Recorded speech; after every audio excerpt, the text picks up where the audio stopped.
Friends, आपका बहुत बहुत स्वागत है हमारे YouTube channels biology study classes में। मैं राहुल वर्मा। फ्रेंड्स, आज हम BHU BSc के प्रीवियस ईयर कुछ क्वेश्चंस को डिस्कस करेंगे। फ्रेंड्स, अगर हमारा यूट्यूब चैनल्स आपने लाइक और सब्सक्राइब नहीं किया है तो लाइक और सब्सक्राइब ज़रूर कर लीजिएगा, क्योंकि जो भी हम वीडियोज़ हमारे आएंगे तो इससे आपको नोटिफिकेशन मिल जाएगा, आप उसको इजीली देख सकेंगे। ठीक है फ्रेंड्स, आइए हम अपने क्वेश्चंस की तरफ चलते हैं। जो फर्स्ट क्वेश्चन है आपके स्क्रीन पर दिखाई दे रहा है, which of the following is a correct pathway absorb water in root of the plants.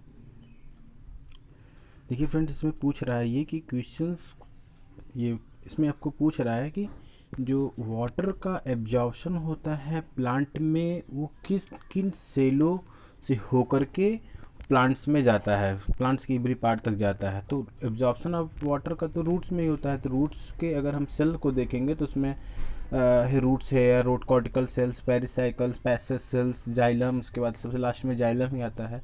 फिर जाइलम से प्लांट्स के सब एवरी पार्ट तक एक्सपोर्ट कर दिया जाता है। तो फ्रेंड्स, इसका आंसर क्या होना चाहिए?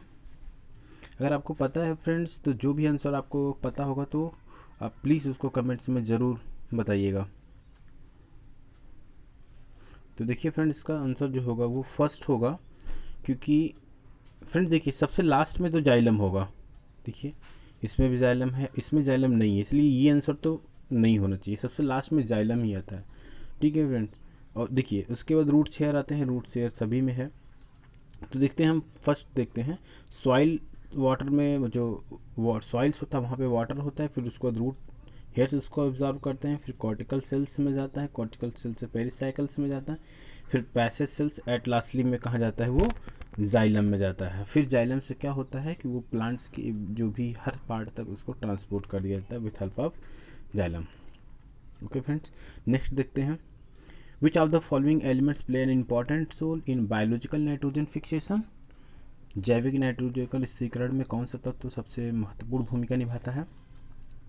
तो फ्रेंड्स, इसका आंसर क्या होना चाहिए? इसका आंसर मॉलीबेबनम होगा फ्रेंड्स। इसका आंसर मॉलीबेबनम होगा। जो नाइट्रोजन स्थिरीकरण में जो बैक्टीरिया जहाँ पे होते हैं नाइट्रोजन स्थिरीकरण उसका होता है, nitrogen fixation, biological nitrogen fixation होता है, तो वहाँ पर इसको मॉलीबेबनम का बहुत ज़्यादा यूज़ होता है। नेक्स्ट देखते हैं friends, which of the following pairs is correctly matched. कौन सा पेयर्स में करेक्टली मैच है? देखिए फ्रेंड्स, फर्स्ट दे रहा है आपको राइबोसोमल आरएनए। ये क्या कह रहा है? Carry the amino acid of the site of the protein synthesis. बिल्कुल गलत है फ्रेंड्स, ये टीआरएनए यहाँ पर इसको कैरी करता है, तो यहाँ पे टीआरएनए होना चाहिए, तो इसलिए बिल्कुल गलत हो जाएगा। सेकंड है क्या transcription process by which protein synthesise. गलत है फ्रेंड्स, ट्रांसलेशन द्वारा प्रोटीन सिंथेसाइज किया जाता है, तो ये दोनों गलत हो गए। थर्ड क्या होगा? Translation by process by which mRNA synthesis takes place. नहीं फ्रेंड्स, ये भी गलत है, ट्रांसलेशन में mRNA का सिंथेसिस नहीं होता है, उल्टा कर दिया है। तो लास्ट बचता है friends, anticodon site of mRNA molecules that contain complementary base to the triple codon of the mRNA। बिल्कुल सही है फ्रेंड्स, जो mRNA जो tRNA होता है उसके पास कुछ एंटीकोडॉन्स होते हैं, जहाँ पे जो mRNA होता है उसके पास उसका ट्रिपलेट कोडान होता है, तो ये ट्रिपलेट कोडान से वजह से वहाँ पे जा कर के मिल जाते हैं। तो ये फ्रेंड्स का सही आंसर होगा। नेक्स्ट फ्रेंड देखते हैं, a typical complete bisexual hypogynous flower arrange of flowers whorls on the thalamus the outermost to innermost is. Friends, इसमें पूछ रहा है कि जो एक बाइसेक्सुअल फ्लावर्स होते हैं उनमें बाहर से लेकर अंदर की तरफ कौन कौन से पार्ट किस तरह से अरेंजमेंट होता है। तो देखिए फ्रेंड्स, इसमें होगा आपका आंसर होगा, सबसे पहले बाहर होता है कैलिक्स होता है, फिर करोला होता है, फिर एंड्रूसियम होता है फ्रेंड्स, फिर गाइनोसियम होता है। तो इसका आंसर पहले हो जाएगा, फर्स्ट हो जाएगा फ्रेंड्स। इसको बुक में आप इसको डायग्राम आप देखोगे तो वहाँ पे इसका आंसर आपको मिल जाएगा आसानी से। नेक्स्ट क्वेश्चन देखते हैं, which of the following is not auto immune disease. Friends, auto immune disease इसमें से कौन सा ऑटो इम्यून डिजीज नहीं है? ऑटो इम्यून डिजीज समझ रहे हैं फ्रेंड्स? ऑटो इम्यून डिजीज ये एक तरह का इम्यूनोजेनिक डिजीज होता है। देखिए फ्रेंड्स, इसमें 4 ऑप्शन दिया है। पहला देखते हैं, ग्रेव डिजीज़ है। फ्रेंड्स, ग्रेव डिजीज़ क्या होता है? ग्रेव डिजीज़ एक तरह का डिसऑर्डर है फ्रेंड, जो थायराइड ग्लैंड के ओवर प्रोडक्शन से होता है। थायराइड ग्लैंड से जो हार्मोन्स निकलता है उसका जो ओवर प्रोडक्शन होता है, तो वहाँ पे उसको हम ग्रेव डिजीज़ बोल देते हैं। तो ये फ्रेंड्स ऑटो इम्यून डिजीज़ है, ये ऑटो इम्यून डिजीज़ है। सेकंड है एडिशन डिजीज़। फ्रेंड्स, ये एडिशन डिजीज़ क्या होता है? ये आपके किडनी में देखेंगे तो वहाँ पर जो इसका प्रोडक्शन ऑफ हार्मोन्स होता है बहुत अमाउंट, जैसे कार्टिसोल, एंडोस्टेरॉन हार्मोन्स का क्या होता है कि उसका अमाउंट बहुत कम हो जाता है, जिसके कारण ये एडिशन डिजीज़ हो जाती है। नेक्स्ट आता है रूमेटिड अर्थराइटिस। ये रूमेटिड अर्थराइटिस क्या होता है फ्रेंड्स? देखिए, ये भी रूमेटिड अर्थराइटिस जॉइंट्स पेन होता है फ्रेंड्स। जॉइंट्स जहाँ जहाँ पे बोन्स के जॉइंट्स होते हैं वहाँ पर ये रूमेटिड अर्थराइटिस होता है, वहाँ पर पेन होने लगता है। तो ये भी एक तरह का क्या है? ऑटो इम्यून डिजीज़ ही है। तो लास्ट बचता है इंसोमेनिया, यही आपका राइट आंसर भी होगा। इंसोमेनिया फ्रेंड्स क्या होता है? स्लीपिंग डिसऑर्डर है, जहाँ पर स्लीपिंग पुअर स्लीपिंग होती है, जो निद्रा में कमी हो जाती है। तो ये एक तरह का ऑटो इम्यून डिजीज़ नहीं होगा। नेक्स्ट फ्रेंड देखते हैं, हाइड्रोपोनिक्स क्या होता है फ्रेंड्स? अगर आपको इसका आंसर पता होगा तो ज़रूर कमेंट्स कीजिएगा, और हमारा वीडियो अगर अच्छा लगे तो उसको लाइक और सब्सक्राइब फ्रेंड्स ज़रूर कीजिएगा, क्योंकि फ्रेंड्स हम आपके लिए काफ़ी मेहनत करते हैं। नेक्स्ट देखते हैं फ्रेंड्स, हाइड्रोपोनिक्स क्या है? देखिए फ्रेंड्स, इसका आंसर होगा हाइड्रोपोनिक्स जो होगा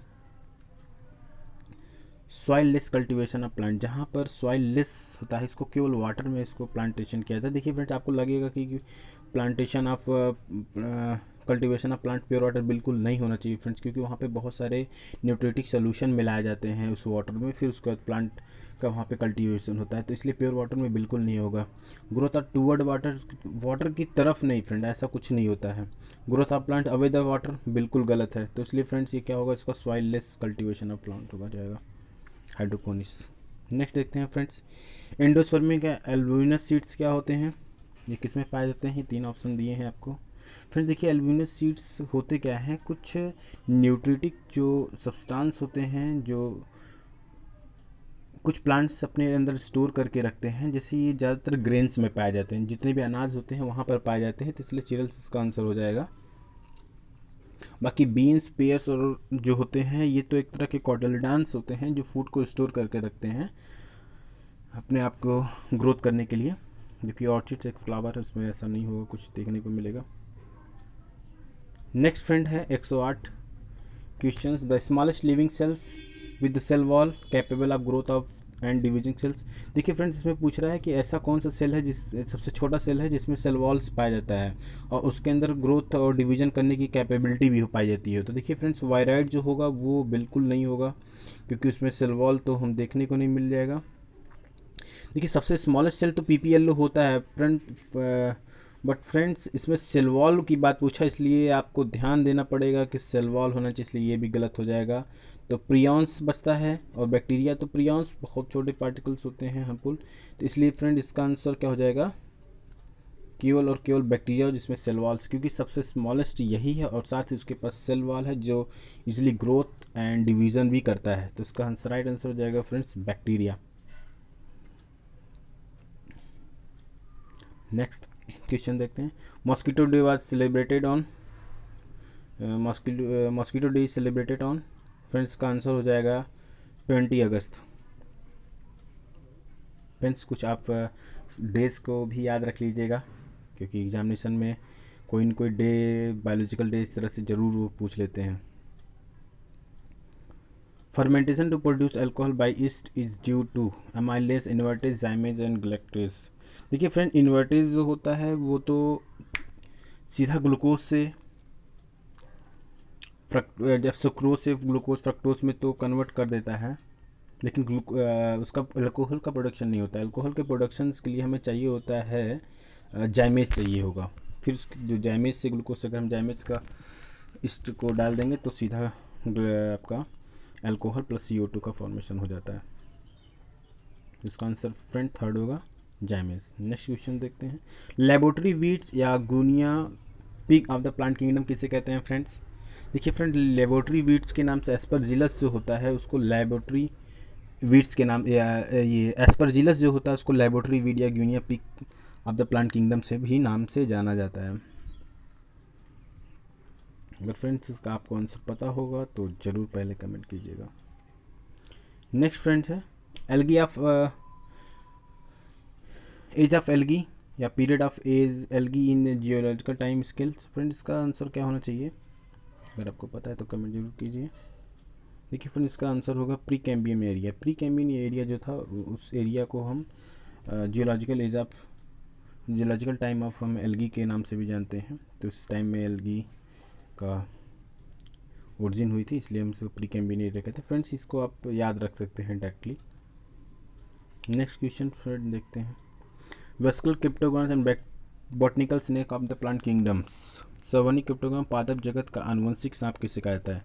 देखिए फ्रेंड्स, इससे पहले आता है एक उभयचर होता है, amphibians of the plant kingdom. उभयचर वनस्पति जगत में या पादप जगत में उभयचर किसे कहते हैं? तो वो होता है ब्रायोफाइट्स होते हैं। जबकि स्नैक्स अगर हम बात कर रहे हैं तो आज आपका हो जाता है इसके अंदर टेरिडोफाइट्स हो। टेरिडोफाइट्स को हम प्लांट किंगडम का स्नैक्स भी कहते हैं। फ्रेंड्स, जब भी हमारे वीडियो आगे आएंगे, जो हम वीडियो जो भी बनाएंगे हमारा जब चैप्टर वाइज चलेगा, तो इन सभी बातों को हम वहाँ पे और भी अच्छे से हम डिस्कस करके देख लेंगे। Next friends, secondary growth and lateral roots are found in which part of the roots. देखिए फ्रेंड्स, इसका आंसर हो जाएगा, अगर आपको पता है तो आंसर ज़रूर कमेंट कीजिएगा। देखिए फ्रेंड्स, देखिए क्लिप्टर रीजन क्या होता है फ्रेंड्स? क्लिप्टर रीजन रूट्स जहाँ पे रूट कैप जो होता है, वो जो रूट कैप होता है वहाँ पर ही इसको क्लिप्टर रीजन बोलते हैं। तो ये आंसर नहीं होगा इसका। रूट हेयर जोन, तो फ्रेंड्स पहली बात तो रूट हेयर जोन कुछ होता ही नहीं है। रूट हेयर जोन होता ही नहीं है। क्लिप्टर रीजन होता है, जोन ऑफ मेचुरेशन और इलोंगेशन होता है, लेकिन रूट हेयर जोन नहीं होता। चलिए ये तो आंसर बिल्कुल गलत हो जाएगा। रूट्स हेयर एक पार्ट होते हैं रूट्स के, लेकिन वो जोन कोई नहीं है। जोन ऑफ मेचुरेशन फ्रेंड्स, जब इलोंगेशन सेल्स का इलोंगेशन हो जाता है तो उसके बाद आता है ये जो कन्वर्ट हो जाते हैं मेच्योर सेल्स में। तो इलोंगेशन जस्ट रूट, अगर फ्रेंड्स हम इस तरह से देखें तो यहाँ पे रूट्स हेयर्स होते हैं ये इस तरह से, और यहाँ पे एक रूट कैप होता है। इसी रीजन को हम कहते हैं क्लिप्टर रीजन या रूट कैप बोलते हैं। फिर जस्ट इसी के ऊपर आप देखेंगे तो बहुत माइन्यूट रूट ऑफ इलोंगेशन हो जाता है, और इस सबसे ऊपर की तरफ हो जाता है क्या? रूट, ये मेच्योर रीजन हो जाता है। मेच्योर रीजन आ जाते हैं तो इसी रीजन को ये बाद में क्या हो जाता है, यहाँ पर बाद में सेकेंडरी ग्रोथ में चेंज हो जाता है। लिटरल रूट्स यहाँ से भी निकलने शुरू हो जाते हैं। तो ये फ्रेंड्स इसका आंसर हो जाएगा root of mature cells. Next देखते हैं फ्रेंड्स इसका answer, Kranz in Kranz anatomy the bundle sheath cells have. देखिए फ्रेंड, जो क्रेंज एनाटॉमी होता है, जो क्रेंज एनाटॉमी होता है वो सो क्या होता है, वो जितने भी C4 प्लांट होते हैं क्लोरोप्लास्ट में पाए जाते हैं। जितने भी C4 प्लांट्स होते हैं, जैसे आपका शुगर केन या मेज हो जाते हैं, इनमें ये पाए जाते हैं। और इनके अंदर होता क्या है क्रेंज एनाटॉमी में फ्रेंड्स? फोटोसिंथेसिस की जो प्रोसेस होती है कुछ एक स्पेशल टाइप के अरेंजमेंट के मैनर में होता है, जिसको हम क्रेंज एनाटॉमी कहते हैं। इसमें बंडल जो शीथ होता है, बंडल शीथ सेल्स होते हैं, वो काफ़ी थिक हो जाते हैं, और इंटरसेलुलर स्पेस जो हो जाता है वो बहुत ही माइन्यूट हो जाता है, न के बराबर हो जाता है। एंड और जो क्लोरोप्लास्ट होता है वो काफ़ी लार्ज हो जाता है। तो फ्रेंड्स ऐसा आंसर आपको कौन सा है? Thin walls, no intercellular space and several chloroplast. Thick walls, no intercellular space and large number of chloroplast. Friend इसका आंसर सेकंड हो जाएगा।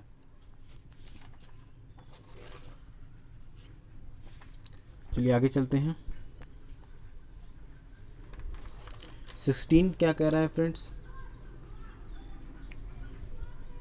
इन plant cell which organelle secrete pectin, hemicellulose, proteins and microfibril and cellulose to make cell. Friend इसमें ये question पूछ रहा है कि जो पादप की कौन सा ऐसा अंग है जो pectin, hemicellulose, protein, cellulose, microfibrils का स्राव करता है जो कोशिका भित्ति का निर्माण करते हैं। इसमें कौन सा ऐसा सेल ऑर्गेनल से जो इसका स्राव करता है, जिससे देखिए फ्रेंड प्लाज्मा मेम्ब्रेन, तो इसका आंसर बिल्कुल नहीं होना चाहिए। प्लाज्मा मेम्ब्रेन से कुछ सिक्रीशन नहीं करता है। एंडोप्लाज्मिक रेटिकुलम भी नहीं होना चाहिए। फ्रेंड्स देखिए इसका आंसर होना चाहिए डिक्टियोसोम। फ्रेंड्स एक बात और जानिए, डिक्टियोसोम को गोल्गी बॉडी को ही हम डिक्टियोसोम भी कहते हैं। एनिमल के केस में हम गोल्गी बॉडी बोलते हैं, और प्लांट के केस में हम गोल्गी बॉडी को ही डिक्टियोसोम्स भी बोलते हैं। तो यही है फ्रेंड, जो हेमिसेलुलर, प्रोटीन्स, माइक्रोफाइब्रिल्स, सेलुलोज क्या करता है, ये सिक्रीशन करता है, जिससे क्या होता है, सेल वॉल का फॉर्मेशन होता है। नेक्स्ट देखते हैं friends, streaming of the cytoplasm within some living cells is known as. Friends ये कह रहा है कि जो जीवित कोशिका के अंदर जो कोशिका द्रव होती है, उसके बहने की प्रक्रिया क्या करता है। देखिए फ्रेंड्स इसका आंसर आपको डायरेक्टली हम उसका आंसर पे चलते हैं। साइक्लोसिस फ्रेंड्स क्या होता है, जैसे आपका ये सेल है तो सेल के अंदर इस तरह से उसका मूवमेंट होता है। जो आपके साइटोप्लाज्म फिल होते हैं वो उनका इस तरह से राउंड करते हैं, तो इस तरह को हम क्या बोलते हैं, राउंडिंग को इसको बोलते हैं साइक्लोसिस बोलते हैं। तो इसका आंसर फ्रेंड्स क्या हो जाएगा, साइक्लोसिस हो जाएगा। नेक्स्ट देखते हैं, विसरण या ऑस्मो रेगुलेशन, ऐसा कुछ नहीं सब। और ऑस्मो रेगुलेशन फ्रेंड्स ये क्या बोलते हैं इसको, वाटर बैलेंस में फ्रेंड्स ये हेल्प करता है। विसरण डिफ्यूज़न होता है फ्रेंड्स, एक ये डिफ्यूज़न होता है लो कंसंट्रेशन हायर कंसंट्रेशन, तो इसलिए आंसर नहीं। देखते हैं next 18, which of the following nutritionally essential amino acid for humans. Friends आपको ये बताना है इसमें से कौन सा एसेंशियल अमीनो एसिड है जो ह्यूमंस के लिए ज़रूरी होता है। देखिए फ्रेंड्स गुआनिन, ग्लाइसिन, एस्पार्टिक, ये सब नॉन एसेंशियल होते हैं। देखिए फ्रेंड्स अमीनो एसिड जो होते हैं वो 22 टाइप्स के होते हैं, जो दो पार्ट में डिवाइडेड है, essential and non essential. Friend essential वो होते हैं जिनको हमें क्या करता है, वो फूड के थ्रू इनटेक करना पड़ता है, जो हमें लेने पड़ते हैं बाहर से। ऐसे अमीनो एसिड जिनको हम बाहर से लेते हैं वो एसेंशियल अमीनो एसिड होते हैं, और जिनको हम बाहर से नहीं लेते हैं बल्कि वो जो हम अमीनो एसिड बाहर से लिए रहते हैं उन्हीं से हमारी बॉडी में, उन्हीं से और भी जो 10 अमीनो एसिड होते हैं वो बना लिए जाते हैं। तो ऐसे अमीनो एसिड जो होते हैं वो नॉन एसेंशियल होते हैं। तो ये सब फ्रेंड्स सब बॉडी हमारे बना लेते हैं। फेनिल एलानिन जो होता है वो ये एसेंशियल होता है, इसको हमें बाहर से इनटेक करना पड़ता है। फ्रेंड्स हम आपको इसका एसेंशियल और नॉन एसेंशियल सभी सारे हम उसको आपको सेंड कर देंगे, देख लीजिएगा। नेक्स्ट क्वेश्चन फ्रेंड्स देखते हैं, during photosynthesis when DGA three phosphoglyceric acid या PGA इसको तो होना चाहिए three phosphoglycerol is change into the phosphoglyceraldehyde, which of the following reaction occur. देखिए फ्रेंड्स का हो जाएगा डायरेक्टली, इसका आंसर बता दे रहे हैं हम आपको, इसका आंसर रिडक्शन हो जाएगा। फ्रेंड्स हम फोटोसिंथेसिस चैप्टर जब हम आपके लिए लाएंगे तो उसमें हम इसके बारे में ज़्यादा अच्छे से डिस्कस कर लेंगे, क्योंकि बहुत कॉम्प्लेक्स है वो, इसमें नहीं समझाया जा सकता है। Which of the following vitamin used in ATS electron transport system. Friends electron transport system कहाँ होता है ये पूछता है, मैंने आपको माइटोकॉन्ड्रियल वाले चैप्टर में दिया था। फ्रेंड्स माइटोकॉन्ड्रिया की मेम्ब्रेन जो होती है वहाँ पे इलेक्ट्रॉन ट्रांसपोर्ट सिस्टम चलता है। तो लेकिन यहाँ पे पूछ रहा है कौन सा विटामिन ज़रूरत होती है, तो फ्रेंड्स यहाँ पे विटामिन हो जाएगी वो राइबोफ्लेविन, क्योंकि वहाँ पे FMN बनता है। जो FMN बनता है तो वो किससे बनता है, वो राइबोफ्लेविन के ही थ्रू बनता है। बिना FMN एक तरह का क्या होता है, वहाँ इलेक्ट्रॉन ट्रांसपोर्ट का हेल्प करता है, कैरियर का काम करता है। तो उसके लिए राइबोफ्लेविन होना बहुत ज़रूरी है फ्रेंड्स। आगे नेक्स्ट चलते हैं, correct sequence of cellular growth stages. तो इसका आंसर फ्रेंड्स क्या होगा, देखिए फ्रेंड्स सबसे पहले क्या होता है, सेल डिवीज़न होता है, सेल का डिवीज़न होने के बाद उसका फिर इलांगेशन होता है, इलांगेशन के बाद फिर उसका डिफरेंशिएशन। देखिए फ्रेंड्स पहले कोई सेल है उसको डिवाइड करेगा तो उस दो नए सेल्स बनेंगे फ्रेंड्स। तो अब ये सेल्स क्या होंगे, इलांगेट हो जाएंगे, फिर इलांगेट होने के बाद फिर ये सेल जो नए सेल बने फिर ये धीरे धीरे डिफ्रेंशिएट होंगे आपस में, तो इसका सीक्वेंस जो होगा 121 का जो हो जाएगा फ्रेंड्स, वो क्या हो जाएगा, सेकंड हो जाएगा। नेक्स्ट देखते हैं फ्रेंड्स, अगर आपने हमारे चैनल्स को लाइक सब्सक्राइब नहीं किया है तो लाइक और सब्सक्राइब ज़रूर कर दीजिएगा और शेयर भी कर दीजिएगा, जिससे और भी बच्चे जो भी तैयारी करना चाह रहे हैं, जो कर रहे हैं प्रीवियस ईयर क्वेश्चंस को समझना चाहते हैं, तो इस वीडियो के थ्रू वो समझ सकते हैं। तो फ्रेंड्स नेक्स्ट हम देखते हैं the overall goals of glycolysis. Friends आपको ग्लाइकोलिसिस पता है, ग्लूकोज का breakdown. Krebs cycle and electron transport system is the formation of. Friends ये फॉर्मेशन क्या करता है, ओवरऑल हमारा ग्लाइकोलिसिस क्यों करता है, क्या शुगर बनाने के लिए होता है, बिल्कुल नहीं फ्रेंड्स। न्यूक्लिक एसिड, बिल्कुल नहीं। ATP is large oxidation, ATP in large oxidation reaction, नहीं। वन लार्ज ऑक्सीजन, नहीं फ्रेंड्स ये भी गलत है। तो ATP तो बनता है लेकिन स्मॉल स्टेप वाइज यूनिट्स में बनता है फ्रेंड्स, तो इसका स्टेप वाइज यूनिट्स में चलेगा। तो इसका आंसर सी थर्ड हो जाएगा फ्रेंड्स। नेक्स्ट देखते हैं friends, in plant cell number of Golgi body increase during. Friend देखिए गोल्जी बॉडी कब सबसे ज़्यादा हो जाएगी, फ्रेंड देखिए फूड सिंथेसिस के थ्रू हो जाएगी क्या, फूड सिंथेसिस नहीं। ट्रांसलोकेशन, ऐसा कुछ ट्रांसलोकेशन प्लांट्स में जो भी चीज़ों को, मेटेरियल्स को, सब्सटेंस को एक स्थान से दूसरे स्थान भेजा जाता है, वहाँ तो ट्रांसलोकेशन ऐसा कुछ नहीं है फ्रेंड। देखिए रिस्पायरेशन और सेल डिवीजन पर, तो रिस्पायरेशन में सबसे ज़्यादा गोल्जी बॉडी की ज़रूरत है क्या फ्रेंड्स, नहीं फ्रेंड्स। सबसे ज़्यादा ज़रूरत होती है सेल डिवीज़न। जब सेल डिवीज़न होना स्टार्ट हो जाता है तो फ्रेंड्स सेल डिवीज़न उसमें गोल्जी बॉडी की संख्या क्या कर देती है, इंक्रीज कर देती है, जिससे वो नेक्स्ट सेल्स में भी उनको भेजा जा सके। तो इसका नेक्स्ट हम देखते हैं friends, which of the following hormone is a similar to animal steroidal hormones. देखिए फ्रेंड्स इसका आंसर तो ब्रेसिनोइड्स होना चाहिए। ऑक्सिन नहीं है, इथाइलिन भी नहीं है, जेबुलिन भी नहीं है। इसका कहीं ना कहीं अगर आप इसमें लगाना चाहते हैं तो फ्रेंड्स इसको साइटोकाइनिन कर सकते हैं, क्योंकि कुछ सिमिलर इसका स्ट्रक्चर्स मिलता है। बाकी इसका सही आंसर तो होना चाहिए हमारे हिसाब से ब्रेसिनोस्टेरॉइड्स होता है, ब्रेसिनोस्टेरॉइड्स, वहाँ उसका स्ट्रक्चर स्टेरॉयडल हार्मोन से ज़्यादा सिमिलर होता है। या फिर अगर इस क्वेश्चन के अकॉर्डिंग देखेंगे तो हम साइटोकाइनिन बोल देंगे फ्रेंड। इनका स्ट्रक्चर आप स्टेरॉयडल का और इन सभी का स्ट्रक्चर देखेंगे तो उसमें साइटोकाइनिन से सिमिलर काफ़ी होता है। नेक्स्ट क्वेश्चन फ्रेंड्स आज हम देखते हैं इस वीडियो का लास्ट क्वेश्चन, इसके आगे फ्रेंड्स हम कल देखेंगे। Friend 25 question, which of the following type is rapid type of absorptions. Friends देखिए रैपिड टाइप ऑफ पैसिव जो टाइप का होता है वो रैपिडली होता है ट्रांसपोर्टेशन। क्यों फ्रेंड, पैसिवली क्या होता है, जैसे कोई मेम्ब्रेन है, यहाँ पर कंसंट्रेशन उसका क्या है, ज़्यादा है और कंसंट्रेशन दूसरी मेम्ब्रेन कम है, तो ये क्या होगा, हाई कंसंट्रेशन से लो कंसंट्रेशन की तरफ मूव करेगा तो बहुत ज़्यादा फास्टली होगा। तो उसका पैसिव एब्जॉर्प्शन जो होता है वो बहुत रैपिडली टाइप ऑफ एब्जॉर्प्शन होता है। ओके फ्रेंड्स, तो फ्रेंड्स लगभग 25 क्वेश्चंस हम नेक्स्ट वीडियो में करेंगे, क्योंकि ये वीडियो काफ़ी बड़ा हो जाएगा इस तरह से। तो हम 25 क्वेश्चंस इसके सेकंड पार्ट्स में हम देखेंगे। फ्रेंड्स अगर आप लाइक सब्सक्राइब नहीं किए हो तो उसको लाइक और सब्सक्राइब फ्रेंड्स ज़रूर कीजिएगा। Okay, thank you friends.